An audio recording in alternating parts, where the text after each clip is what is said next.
तो दोस्तों यहाँ पर मेरा पास है 3.7 वोल्ट बैटरी और ये जब फुल चार्ज होगा तो 4.1 या 4 वोल्ट शो करेगा। फिलहाल देखते हैं कितना शो कर रहा है यहाँ पर।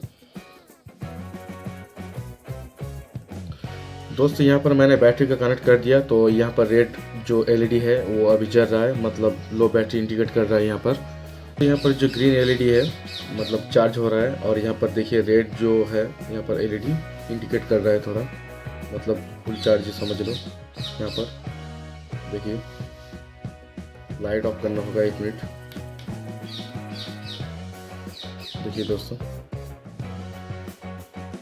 मतलब ये बैटरी जो है फुल चार्ज हो गया अभी।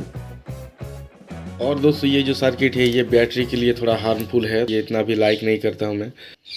नेक्स्ट ट्यूटोरियल में मैं अच्छा सर्किट लाऊंगा 3.7 वोल्ट जो बैटरी है चार्ज करने के लिए। तो फिर मिलते हैं एक नया ट्यूटोरियल के साथ।